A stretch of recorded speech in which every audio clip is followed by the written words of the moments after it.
નમસ્કાર મિત્રો, આજના નવા વિડીયોમાં આપનું સ્વાગત છે।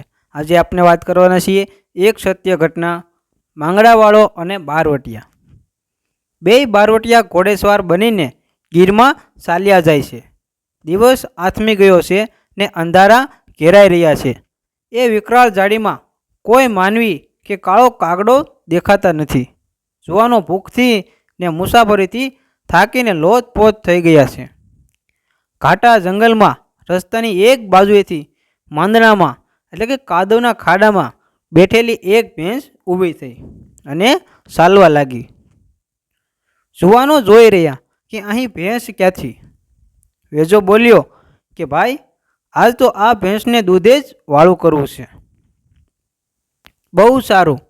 અંધારે અંધારે ભેંસનું પૂંછડું પકડીને અસવારો ચાલવા લાગ્યા। થોડીક વારે ઉજ્જડ વગડામાં રૂપાળો દરબારગઢ દેખાણો ને ભેંસ એ ઘરની ડેલીમાં પાધરી ચાલી ગઈ। અસવારોએ પણ ડેલીમાં જઈ ઘોડાના પેગડા સાંડ્યા, ઉતરીને સોપાટમાં બેઠા। મઢ મોટો પણ પ્રમાણમાં કાંઈ બોલચાલ સંભળાતી નથી। કોઈ દરવાણ પણ હાજર નથી। ઘડીક થયું ત્યાં તો એક સફેદ વસ્ત્રોવાળો ખૂબસૂરત જુવાન આવીને ઊભો રહ્યો। મૂંગો મૂંગો બધ ભરીને એ મહેમાનો સાથે ભેટ્યો અને જઈને ઘોડારમાં બે ઘોડા બાંધી આવ્યો। વાળુની વેળા થઈ। જુવાને ઓરડામાં ગાદલીઓ પથરાવીને બે પરોણાને જમવા બેસાડ્યા। રૂપ જેના સમાતા નથી એવી એક સ્ત્રીએ આવીને શાક, રોટલા અને દૂધ પીરસ્યા। રાતે ઓસરીમાં મહેમાનો માટે ઢોલિયા ઢળાણા। કોઈ કોઈની સાથે કાંઈ વાતચીત કર્યા વિના સૌ સૂવા લાગ્યા। મુસાફરો તો અજાબીમાં પડ્યા છે। અહીં અંતરિયાળ આ દરબારગઢ કોણે બંધાવ્યો? આવડા મોટા ગઢમાં આ બે જ સ્ત્રી પુરુષ શી રીતે રહેતા હશે? બોલતા ચાલતા કેમ નથી? આવા રૂપાળા બે મોઢા ઉપર દુઃખની પીડાય શા માટે? ત્યાં તો અંદરના ઓરડામાં સૂતેલો એ પુરુષ કણકણતો હોય એવો અવાજ સંભળાણો। કોઈ ભારી કારમી વેદના થતી હોય એવી રીતે કણકી રહ્યો છે। આખી રાત કણકણ્યા જ કરે છે અને જંપ લેતો જ નથી। મુસાફરો ચોંકીને સાંભળતા જ રહ્યા અને બેમાંથી એકેયને ઊંઘ આવી જ નહીં। વિચારમાં પડી ગયા। ભડકડા ટાણે ઓરડામાં કણકારા બંધ પડ્યા। તે વખતે મુસાફરોની આંખો પણ મળી ગઈ।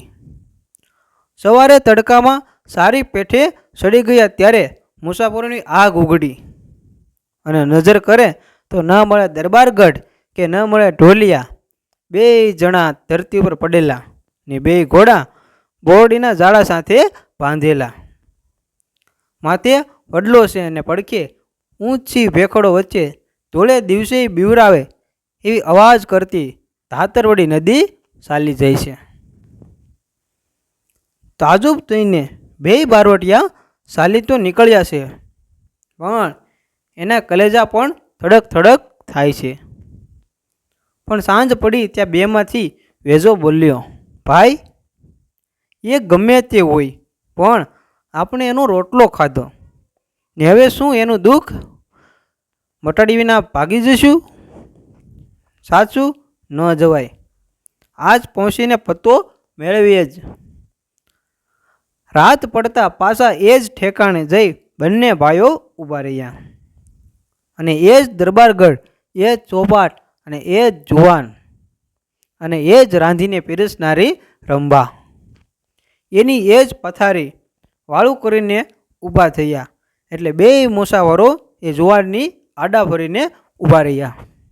એને પૂછ્યું, બોલો, કોણ છો તમે ને આખી રાત કણકયા છો કેમ? તમને એ જાણીને શું ફાયદો છે? અમે રજપૂતો છીએ, જેનો રોટલો જમ્યા એનું દુઃખ ટાળીએ નહીં તો મરવું પડે। જુવાનો ભાલા જેવી તેની નજર નોંધીને ઘરધણી બોલ્યો, જુવાનો, ડરશો નહીં ને? ડર્યા હોત તો પાછા સીતાવત. છાતી શીરી નાખી એવો ભયંકર સ્વર કાઢીને જુવાન બોલ્યો. અંદરથી આંતરડા કપાતા હોય એવી વેદનાભરી વાણીમાં બોલ્યો કે જુવાનો, હું માંગડાવાળો. ઓ માંગડાવાળો?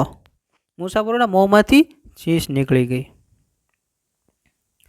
હા, હું ધાતરવડીનો ધણી માંગડો અને કમોતે મુવો અને ભૂત સરજ્યો છું. વણિક પુત્રી પદ્માને લઈને અહીં એના લોહી સૂસતો વરસ્યો છું. તે દી ચાંદવા બાયલની બરસી ખાઈને હું પડ્યો હતો. એ બરસીની કરસ મારી છાતીના હાડકામાં વિંધાઈને ભાંગી ગઈ. હજી એ હાડકું ને એ બરસીની કરસ આ વડલાની વાડમાં દટાઈને પડ્યા છે.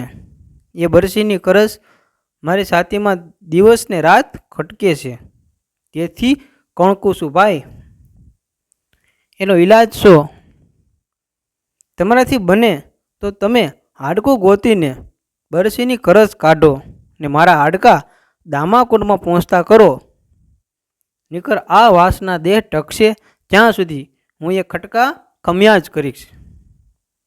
એટલું બોલીને ઓહ કરતો જુવાન ઓરડામાં જતો રહ્યો અને બારણા બંધ થયા. મુસાફરો સૂતા અને સવારે એની એ જ દશા દેખી. વાડના થડમાં ખોદાણ કામ કરીને ભૂતે કહેલું હાડકું ગોતી કાઢ્યું. બરસીનો ભૂકો જુદો પાડીને એ હાડકા ઉઠાવ્યા અને બે બારવટિયા દામે કુંડ ચાલી નીકળ્યા. મિત્રો, તમને જો આ વિડીયો પસંદ આવ્યો હોય તો વિડીયોને શેર કરો અને વિડીયોને લાઈક કરો. તેમજ આવા અવનવા વિડીયો કે જીવનમાં કંઈક શીખ આપે એ વિડીયો જોવા માટે અમારી ચેનલને સબસ્ક્રાઈબ કરો.